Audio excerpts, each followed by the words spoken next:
माननीय मुख्यमंत्री महोदय श्री देवेंद्र जी फडणवीस से विनम्र निवेदन करती हूं कि वे कृपया अपना प्रेरक उद्बोधन प्रस्तुत करें। पुनः एक बार करतल ध्वनि के साथ स्वागत।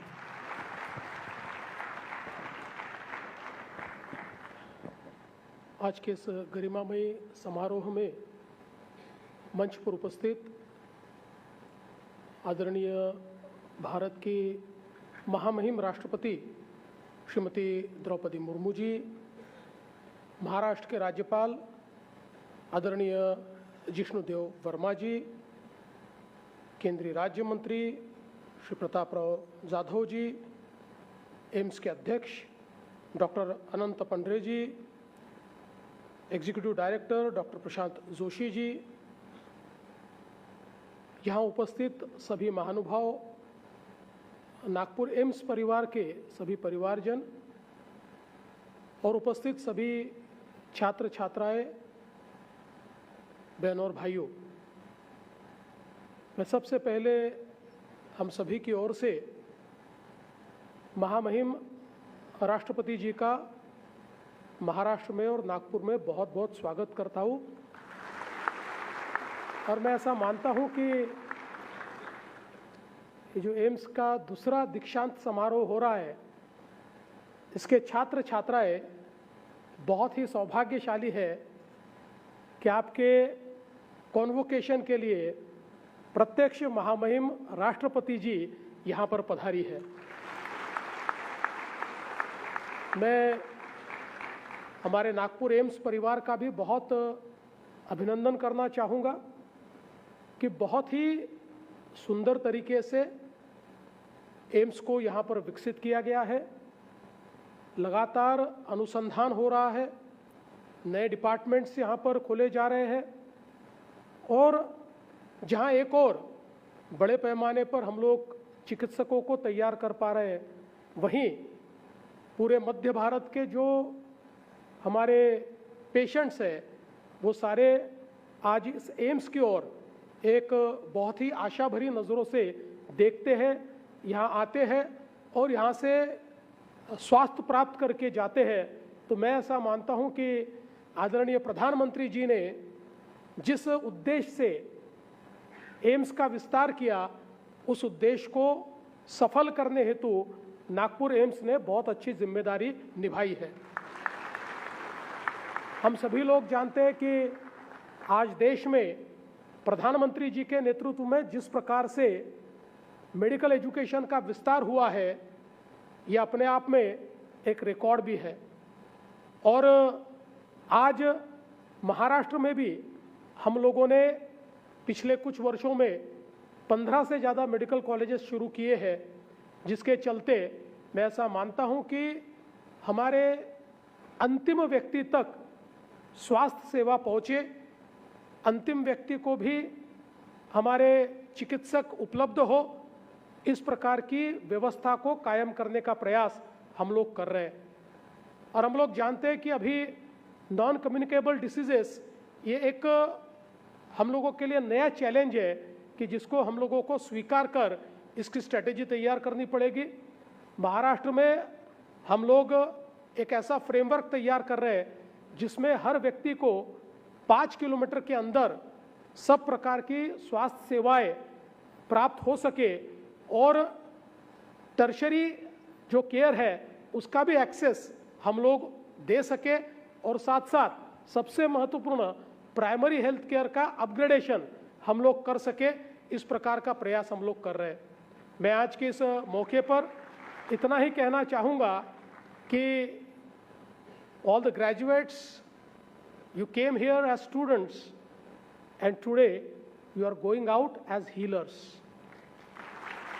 The world needs healing. दुनिया को चिकित्सा की ज़रूरत है और मैं ऐसा मानता हूँ कि किसी भी डॉक्टर के लिए ज्ञान के साथ साथ करुणा बहुत आवश्यक है। जहाँ ज्ञान और करुणा का संगम होगा, वहीं पर मैं ऐसा मानता हूँ कि जीवन में सफलता मिलेगी।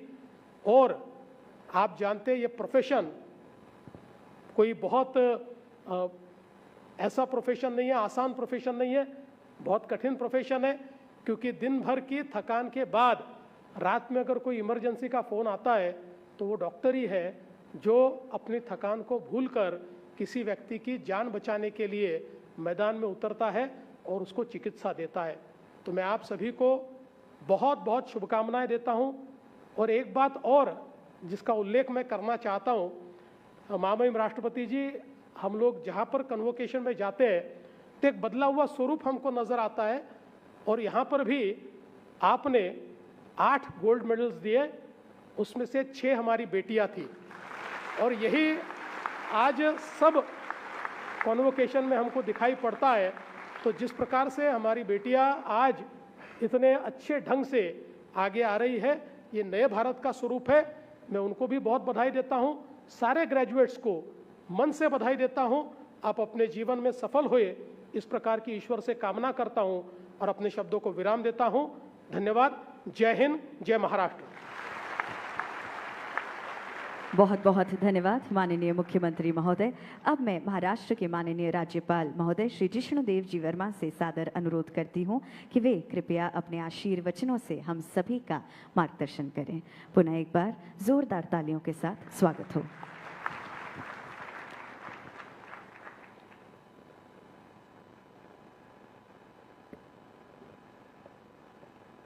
Namaskar. Honorable Rashtrapati Ji, Srimati Draupadi Murmu, Sri Devendra Fadnavis Ji, Honorable Chief Minister of Maharashtra, Sri Pratap Rao Jadhav, Union Minister of State for Ayush and MOS for Health and Family Welfare, Dr. Anand Pandhare, President AIIMS Nagpur, Dr. Prashant Joshi Ji, Executive Director of AIIMS Nagpur, esteemed faculty members of AIIMS Nagpur, distinguished invitees, proud partners, and dear graduating students of AIIMS Nagpur. At the outset, I extend a warm and welcome to the Honorable President of India, Srimati Draupadi Murmu, on her visit to Maharashtra. Your august presence at this convocation has not only enhanced the dignity of the program, but also made this occasion truly memorable for the graduating batch of students. I congratulate each one of the 215 talented graduating students from MBBS, nursing, paramedical, and postgraduate programs who are receiving their degrees today. In its relatively short journey, AIIMS Nagpur has established itself as a center of excellence in medical education, research, and healthcare in central India. For millions of people across the country, AIIMS represents hope, trust, and excellence. I am confident that AIIMS Nagpur will continue to uphold and further strengthen this proud legacy. AIIMS stands as a testimony to the visionary leadership of Honorable Prime Minister Sri Narendra Modi Ji, who has been committed to creating world-class medical institutions across the country. This vision is ably complemented by the efforts of the Honorable Chief Minister Sri Devendra Fadnavis Ji, under whose guidance the state government has established several new government medical colleges, expanding access to quality medical education and healthcare. Friends, the Honorable President of India has recently launched the Census 2027. The census is expected to generate comprehensive data that will be invaluable for evidence-based policy making, particularly in assessing public health needs and designing healthcare delivery systems across the country. While India remains one of the youngest nations in the world, it is simultaneously witnessing a steady rise in its aging population. The elderly population in India is projected to reach 350 million by 2050. This calls for focused planning in geriatric care, and institutions like AIIMS must take the lead in developing comprehensive and accessible systems for elderly care. At the same time, lifestyle-related diseases such as diabetes, hypertension, cardiovascular diseases, and cancer are increasing at an alarming state. Mental health issues, including depression, anxiety, and substance abuse, are also emerging as major public health concerns that require urgent and sustained attention. Thanks to schemes like Ayushman Bharat, an increasing number of citizens are turning to government hospitals for quality health care. This underscores the need for further strengthen our public, civic, and charitable healthcare institutions, both in terms of infrastructure and service delivery. We must also focus on region-specific health challenges, such as malnutrition, sickle cell anemia, thalassemia, and other geriatric disorders, through dedicated research and targeted healthcare interventions. There is a need for greater collaboration between AIIMS Nagpur and the Maharashtra University of Health Sciences. This can help in advancing research, sharing expertise, and strengthening the overall healthcare delivery system. Bharat stands as a critical juncture in its healthcare journey, and each one of you has the potential to be a change maker. You have an important role to play in realizing the vision of a Viksit Bharat. As you step into your professional lives, let compassion, integrity, excellence guide your journey. As the Honorable Chief Minister said, educating the heart is as important as educating the head. With these words, I once again extend my heartiest congratulations to all the graduating students of AIIMS Nagpur. I am confident that you will bring great glory to the institution, your families, and our nation. Dhanyavad. Jai Hind, Jai Maharashtra.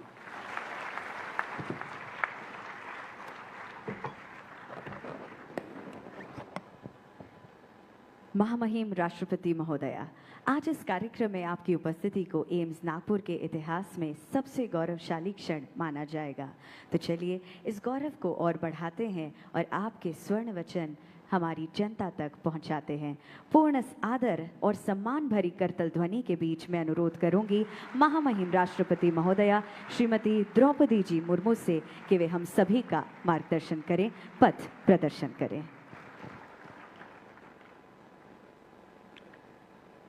AIIMS Nagpur के ये द्वितीय दीक्षांत समारोह में उपस्थित महाराष्ट्र के राज्यपाल श्री जिष्णुदेव वर्मा जी, मुख्यमंत्री श्री देवेंद्र फडणवीस जी, केंद्रीय आयुष तथा स्वास्थ्य एवं परिवार कल्याण राज्य मंत्री श्री प्रताप राव जाधव जी, एम्स नागपुर के अध्यक्ष डॉक्टर अनंत पंडरे जी, कार्यकारी निर्देशक डॉक्टर प्रशांत जोशी जी, विशिष्ट अतिथिगण, संकाय सदस्य, अभिभावकगण और प्यारे विद्यार्थियों, सभी को मेरे नमस्कार। नागपुर की इस पवित्र भूमि पर आप सबके बीच उपस्थित होकर मुझे हार्दिक प्रसन्नता हो रही है। कल ही हम देशवासियों ने भारत के संविधान निर्माता डॉक्टर भीमराव अंबेडकर की जन्म जयंती मनाई। आज उनकी दीक्षा भूमि नागपुर की इस धरती में मैं उनकी पूर्ण स्मृति को नमन करती हूँ। राष्ट्रीय महत्व के संस्थान एम्स नागपुर में आयोजित इस दीक्षांत समारोह में उपाधि और पदक प्राप्त करने वाले सभी विद्यार्थियों को मैं बहुत बहुत बधाई देती हूँ।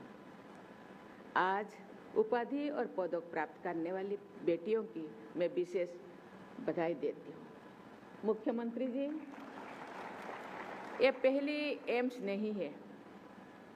देश के जितने भी एम्स में एक विजिटर्स के नाते मुझे बुलाते हैं, मैं जाती हूँ। सभी एम्स में इस प्रकार दृश्य दिखाई देता है। केवल एम्स नहीं, IIT, triple IT, IIM, engineering संस्था, जितने भी लॉ इंस्टीट्यूट, सभी में ये परिवर्तन पूरा देश भर में दिखाई दे रहा है। प्रधानमंत्री के सपने, आप सबके सपने, पूरा देशवासी के सपने, जो विकसित भारत के 100 साल 2047, मुझे लगता है ये दृश्य ले जाएगा और भाइयों और बहनों, बेटा और बेटी दोनों मिलके भारत को विकसित करने में वो मन ठान लिए और ये दृश्य आगे भी चलेगा। मैं इस सफलता से योगदान देने वाले विद्यार्थियों के माता पिता, अभिभावकों और शिक्षकों को भी बहुत बहुत सराहना करती हूँ।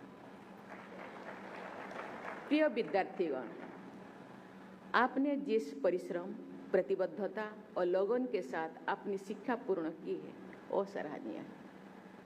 आप सब एक नई यात्रा का शुभारंभ कर रहे हैं। आज उपाधि ग्रहण करने के साथ आप लोग एक महत्वपूर्ण दायित्व को स्वीकार कर रहे हैं जो मानव जीवन और समाज की भलाई से जुड़ा हुआ है। चिकित्सा का क्षेत्र केवल एक प्रोफेशन नहीं है, ये संवेदनशीलता के साथ मानवता की सेवा करने का मार्ग है।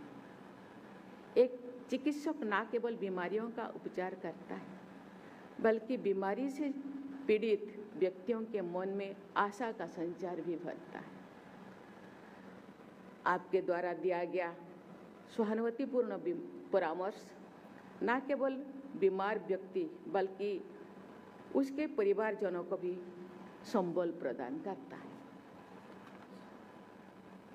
कई बार चिकित्सकों के सामने कठिन परिस्थितियां उत्पन्न हो जाती हैं, लेकिन उस परिस्थितियों में भी बीमार व्यक्ति और उनके परिवारजनों के प्रति संवेदनशीलता का भाव बनाए रखना चाहिए। मरीजों और उनके परिवारजनों को भी चिकित्सा कर्मियों के प्रति सदैव सम्मानजनक व्यवहार करना चाहिए। चिकित्सक और मरीज के बीच के विश्वास को बनाए रखने के लिए ये आवश्यक है। प्रिय विद्यार्थियों, ये हर्ष का विषय है कि अपनी स्थापना के कुछ ही वर्षों में एम्स नागपुर ने चिकित्सा, शिक्षा, अनुसंधान और उत्कृष्ट स्वास्थ्य सेवा के एक प्रमुख केंद्र के रूप में अपनी पहचान स्थापित की। ऐसे प्रतिष्ठित संस्थान ने शिक्षा प्राप्त करना अपने आप में गौरव की बात है। मुझे विश्वास है कि इस संस्थान में अपने न केवल ज्ञान और कौशल अर्जित किया होगा बल्कि मानवीय मूल्यों, नैतिकता और सेवा भाव को भी आत्मसात किया होगा। आपके संस्थान का मोटो है स्वास्थ्यं सर्वार्थ साधनम, अर्थात अच्छे स्वास्थ्य से हर कार्य पूरा किया जा सकता है। कहा जाता है स्वास्थ्य ही संपदा। स्वास्थ्य ठीक तो काम करने के लिए, आगे बढ़ने के लिए हिम्मत बढ़ेगा। इस मूल मंत्रों का आप पूरे तहत से आत्मसात करें और मरीजों के साथ साथ अपने स्वास्थ्य पर भी पूरा ध्यान दें। आप एम्स नागपुर से उपाधि प्राप्त करने वाले आरंभिक बैच के विद्यार्थी हैं। आने वाले समय में आप देश विदेश में अनेक क्षेत्र में कार्य करेंगे। आप जहां भी कार्य करें, अपने ज्ञान, कार्य और व्यवहार से ऐसा मापदंड स्थापित करें कि एम्स नागपुर के भावी विद्यार्थी आप पर गर्व करें और संस्थान का नाम ऊंचा करें। देवियों और स्वजनों, देशवासियों का अच्छा स्वास्थ्य देश की प्रगति के लिए भी उतना ही महत्वपूर्ण है जितना कि उनके व्यक्तिगत कल्याण के लिए। देशवासी स्वस्थ रहे और पूरी क्षमता से राष्ट्र निर्माण में अपना योगदान दे सके, इसके लिए पिछले एक दशक के दौरान भारत सरकार ने अनेक महत्वपूर्ण कदम उठाए। विश्व की सबसे बड़ी स्वास्थ्य बीमा योजना आयुष्मान भारत प्रधानमंत्री जन कल्याण आरोग्य योजना के तहत 43.5 करोड़ से अधिक आयुष्मान कार्ड जारी किए गए। इस योजना के अंतर्गत प्रत्येक परिवार को प्रति वर्ष 5 लाख रुपया तक का स्वास्थ्य कवर प्रदान किया जा रहा है।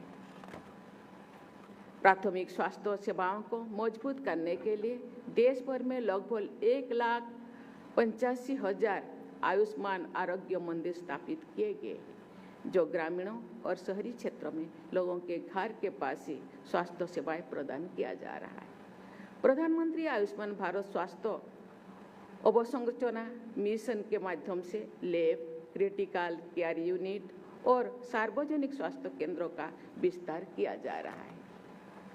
इसके साथ ही डिजिटल हेल्थ मिशन, टीकाकरण कार्यक्रम का विस्तार और राष्ट्रीय स्वास्थ्य मिशन के सुदृढ़ीकरण के द्वारा स्वास्थ्य सेवाओं को अधिक प्रभावी बनाया दिया जा रहा है। गंभीर बीमारियों के नियंत्रण हेतु राष्ट्रीय टीबी उन्मूलन कार्यक्रम, राष्ट्रीय गैर संचारी रोग कार्यक्रम और राष्ट्रीय कुष्ठ उन्मूलन कार्यक्रम संचालित किया जा रहा है। लोगों को सस्ती और अच्छी गुणवत्ता वाली दवाएं उपलब्ध कराने के उद्देश्य से अमृत फार्मेसी और जन औषधि केंद्र खोले गए हैं। उच्च स्तरीय चिकित्सा सुविधाओं के विस्तार के लिए देश भर में नए एम्स की स्थापना की जा रही है। इसके लिए केवल बेहतर इलाज की सुविधा बढ़ी है, बल्कि मेडिकल शिक्षा के अवसर भी बढ़े हैं। इन सभी प्रयासों के सकारात्मक परिणाम सामने आ रही है। स्वास्थ्य सेवाएं अधिक समावेशी, सुलभ और सस्ती हो रही है, लेकिन ऐसे प्रयासों को निरंतर गति देने की आवश्यकता है। आज का युग स्वास्थ्य सेवा के क्षेत्र में तीव्र परिवर्तन का युग है।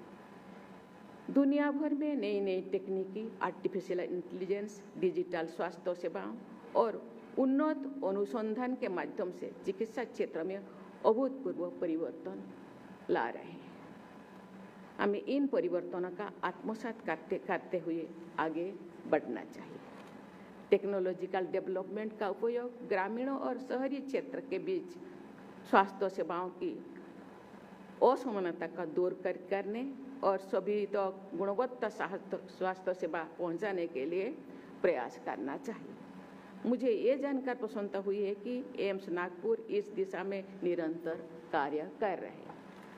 देवियों और स्वजनों, चिकित्सकों को समाज में ऊंचा स्थान दिया जाता है। हमारे यहाँ तो चिकित्सकों को भगवान के साथ ही तुलना किया जाता है। लोग आपका सम्मान करते हैं, आप पर भरोसा करते हैं। ये अपने और अपने प्रियजनों के स्वास्थ्य और जीवन की सुरक्षा आपको सौंपते हैं। इसलिए मरीजों के हितों को सर्वोपरि रखना आप सबका सामाजिक और नैतिक दायित्व है। इस दायित्व का उचित निर्वहन करके आप अपनी और मेडिकल प्रोफेशन को प्रतिष्ठित का और अधिक बढ़ा सकते हैं। आपके सामने ऐसे अनेक उदाहरण हैं जहां चिकित्सकों ने सेवा के माध्यम से लोगों के जीवन और समाज में सकारात्मक परिवर्तन लाया है और मेडिकल प्रोफेशन के लिए प्रतिष्ठा अर्जित की है। मेरा मानना है कि चिकित्सकों में सेवा भावना के साथ साथ जीवन पर्यंत सीखते रहने की भावना भी होनी चाहिए। जिज्ञासा प्रगति का आधार है। चिकित्सा विज्ञान में नई नई समाधान खोजने की प्रेरणा न केवल आपको एक उत्कृष्ट चिकित्सक बनाएंगी, बल्कि सेवा करने का बेहतर अवसर भी प्रदान करेगी। युवा चिकित्सकों को मेरा सुझाव है कि आप नवाचार, अनुसंधान और निरंतर सीखने की भावना का आत्मसात करें। साथ ही ये सदैव स्मरण रखना चाहिए कि चिकित्सा क्षेत्र में नैतिक मूल्यों का स्थान सर्वोपरि है। टेक्नोलॉजी चाहे जितनी भी एडवांस क्यों ना हो जाए, ये करुणा, ईमानदारी और रोगी केंद्रित दृष्टिकोण का स्थान नहीं ले सकती। करुणा की भावना को सदैव बनाए रखें, क्योंकि ये आपको केवल एक अच्छा चिकित्सक ही नहीं, बल्कि एक अच्छा इंसान भी बनाएगा। चिकित्सा जगत में से जुड़े लोग सौभाग्यशाली हैं, जिन्हें मानवता की सेवा करने का विशेष अवसर मिला है। उन्हें इस जिम्मेदारी पर गर्व होना चाहिए और इस जिम्मेदारी को संवेदनशील तरीके से निभाना भी चाहिए। मुझे विश्वास है कि आज उपाधि प्राप्त करने वाले विद्यार्थियों न केवल अपने व्यक्तिगत जीवन में सफलता प्राप्त करेंगे, बल्कि देशवासियों को स्वस्थ रखने की अपना योगदान देंगे। आपके ऐसे प्रयासों के बल पर ही हम स्वतंत्रता के शताब्दी वर्ष तक विकसित भारत का लक्ष्य प्राप्त करने में सफल हो सकेंगे। मैं आप सभी को उज्जवल भविष्य की शुभकामनाएं देती हूँ। आप निरंतर प्रगति करें, समाज की सेवा करें और अपने संस्थान और देश का नाम ऊंचा करें। इसी कामना के साथ मैं पुनः आपको बहुत बहुत बधाई देती हूँ। धन्यवाद। जय हिंद, जय भारत।